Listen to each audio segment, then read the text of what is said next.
I have a really great project for you this week. Bread box that I made out of poplar. And this is a really good project to make, especially if you're like me before this and tend to take bread and kind of like toss it on top of the fridge and forget it was up there. Let's check it out. And also, before we start on this box, if you're new to my channel and this happens to be the very first video you've ever clicked on, I'd like to invite you to subscribe because I have new woodworking projects like this every single Friday and a follow-up on these projects every Wednesday if you want to see a little bit more about it.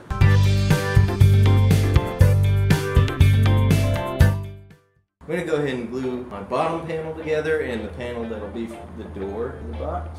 I get that done now so it could dry while I'm working on other stuff.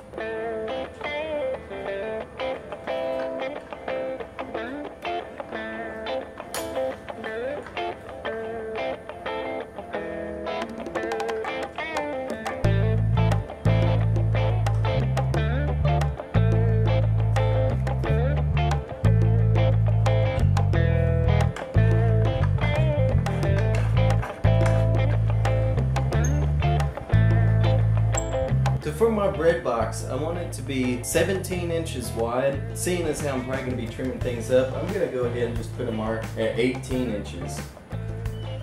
I'm going to go ahead and just make quick work of cutting these with my jigsaw, because again, I'm going to be trimming them, so I'll be trimming that rough, uneven edge off anyways.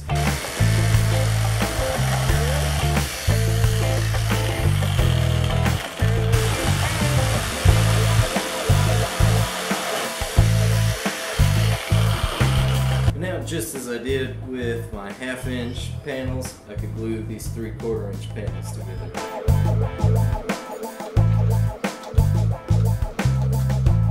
The glue is dry, so I'm going to square up one edge on each of them and then I'll get them all cut down to the same length.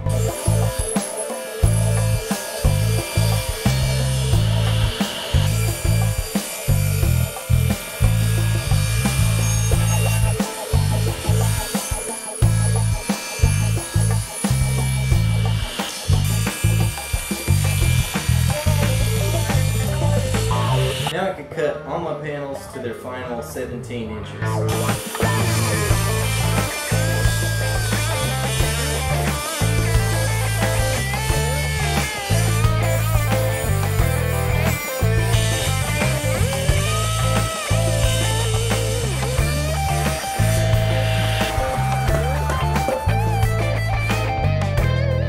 I'm going to go ahead and start sanding everything just to get the glue off.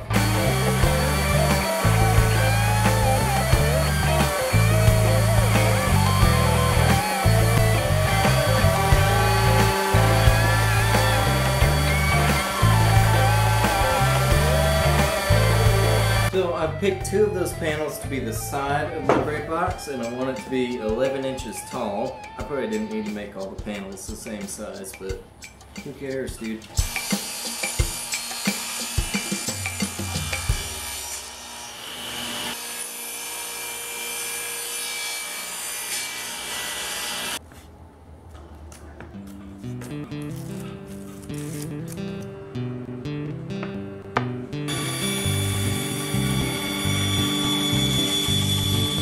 I'm taking the top of my box now and I'm cutting half laps in it. So that's how I can put the sides and back on. But one thing I want to point out is that right now I'm using my fence kind of as a stop block. Normally this would be a really unsafe procedure using the miter gauge with the rib fence, but since I'm not cutting through the board, it'll be safe. What would make it dangerous is if I was cutting through, that cutoff piece could get trapped between the blade and the fence and get kicked back, and you don't want that.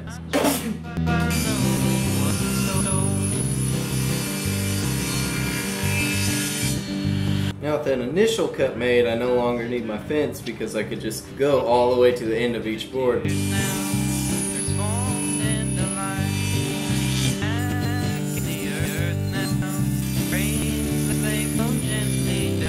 Now I'm just cutting dados for that 1/2 inch bottom to go in, and it looks like maybe one more sliver.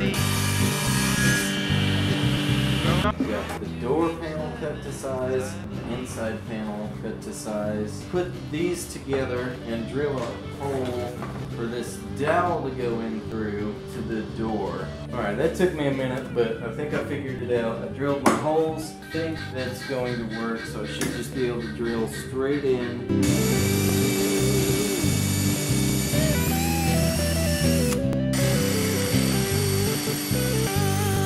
Yeah, it was getting really hot yesterday and a little bit frustrating, and when that happens it's not too fun. So I decided to call it a day, and now I'm back. I've set my blade at an angle just to match the angle of the bread box, and I'm using that to cut a strip so I can make an attachment for the door and the inside of the box so I can actually latch it shut.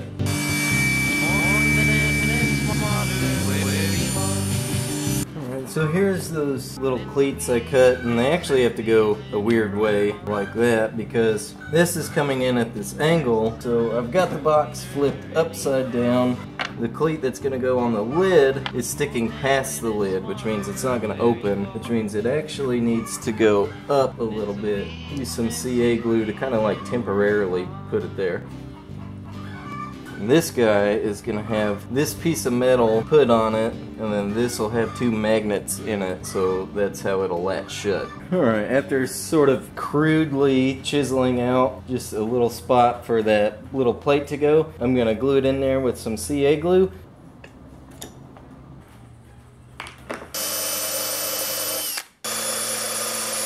Put some CA glue in there.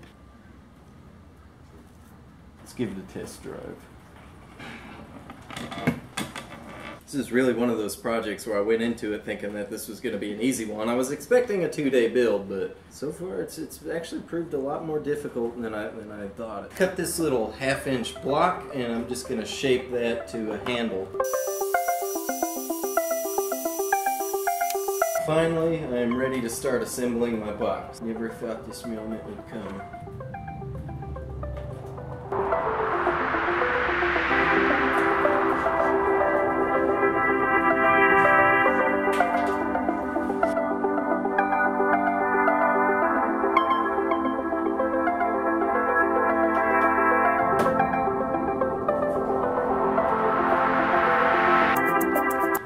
Install the door.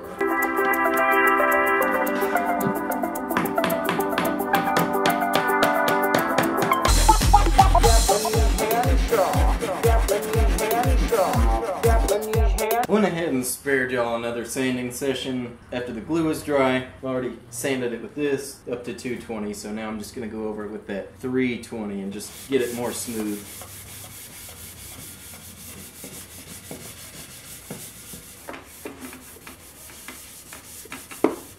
For this, I'm going to use wipe-on poly because I want this to keep kind of a warm, natural hue that you would get with more of an oil look. Ooh, it really brings out the green.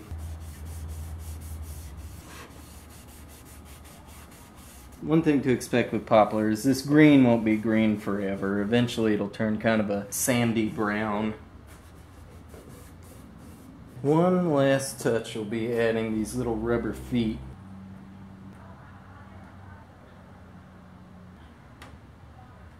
Here's the completed bread box. I think that Poplar turned out really nice. You know, an interesting thing to know about wood expansion and contraction is when I assembled it in the shop, the door opened just fine, but after I brought it inside, after it had time to sit,